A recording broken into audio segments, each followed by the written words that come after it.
Hello, welcome to the vlog. I'm gonna get right into it. Last night was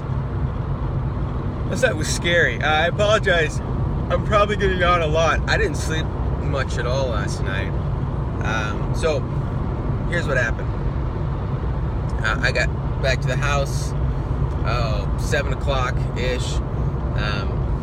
We were down at my in-laws' house, hanging out there for a little bit. We went home. And we go inside, and I sit down on the couch.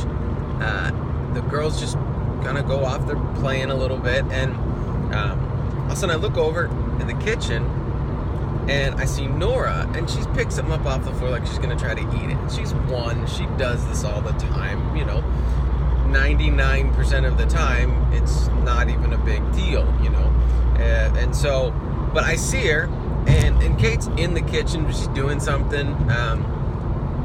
She's not like watching Nora like a hawk at this point because there really wasn't any reason to. And so I see Bella, and she picks this thing up, she's put it in her mouth. And I was like, "Hey, Kate, I don't know what she's putting in her mouth." And Kate goes and looks at her, and Nora starts to kind of freak out, and we're like, "Whoa, what's going on?" And Kate starts to freak out. She's like, "There are fire ants all over what Nora picked up.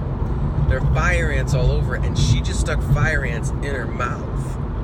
It was like a piece of something that she had thrown off her plate earlier that night that just had missed, and it was covered in fire ants. We live out in the country, and we do a lot of stuff to try to get rid of the ants problem, but there's so many of them. So the fire ants had gotten in. They were eating the piece of food, whatever it was, and Nora put them in her mouth.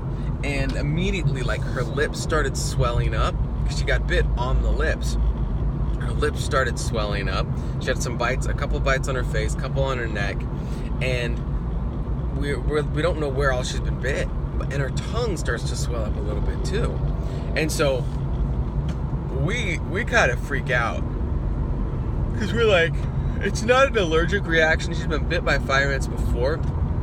It's not one of those allergic reactions where like everything's swelling up, but where she got bit was swelled up from the bites. And because she got bit on the tongue, we're like, we don't know if she got bit on the throat. I don't know how big her tongue is going to swell up. It's really pretty scary because we live a little bit away from the town. And so we get in the car and we drive her over to a fire station to have them check her out, just because we're like, we don't know what's going to happen here.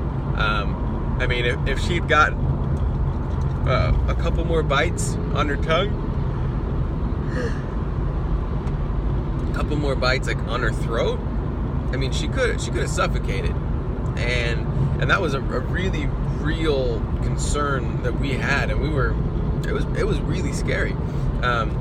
We get her to the fire station, and by that point, it hadn't swelled up anymore. It had stopped swelling. She was still talking. She was still in a good mood, which was crazy. She's such a soldier.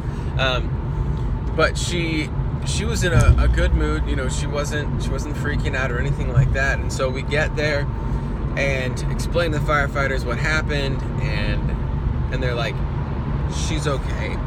If the swelling on her mouth and all that, if those weren't from bites, if she'd gotten a bite on her side and then her mouth was swollen, then it'd be a different situation. But since it was from the actual bites themselves and it wasn't an allergic reaction, they're like, she's okay.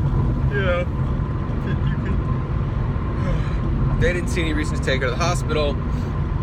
They're like, unless you guys just really, really feel like you have to take her to the hospital. And at that point, it hadn't gotten any worse. It was obvious that it wasn't going to be an allergic reaction. So we're like, we won't take her to the hospital.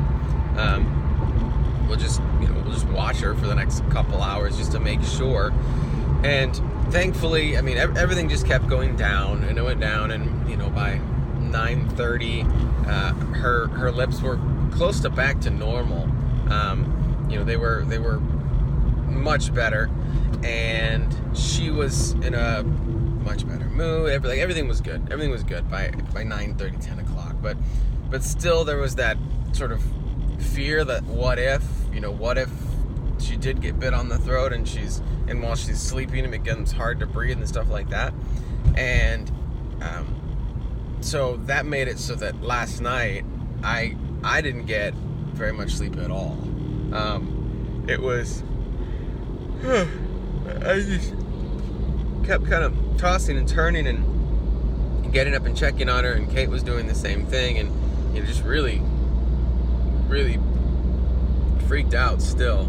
And thankfully she's fine. She slept like a baby. She slept great, no issues. She's totally fine. It was just scary, because it was one of those things where you feel kind of helpless, because it's like, if she did get bit, some of those bites, if they had 3 or 4 more on her tongue, a couple on her throat, there would have been not a ton we could have done.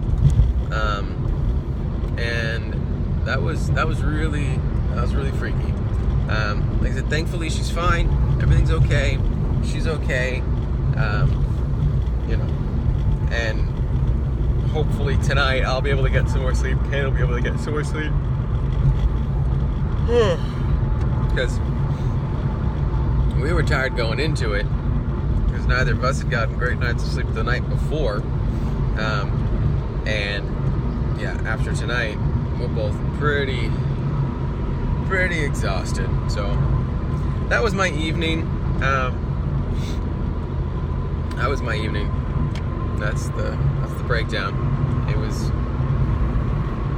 far scarier than I would have ever wanted. But turned out to be fine. She's okay. Everybody's okay, which is the most important thing. So yeah. Anyway, there you go. That's what happened last night.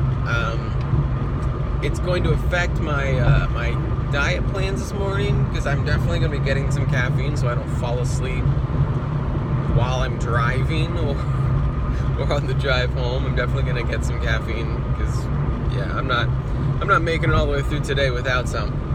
So, but as far as what I ate yesterday, that really wasn't terrible. So anyway, that's it for today. There's the story. Hopefully today is super boring comparatively, but I'll let you know tomorrow. See ya.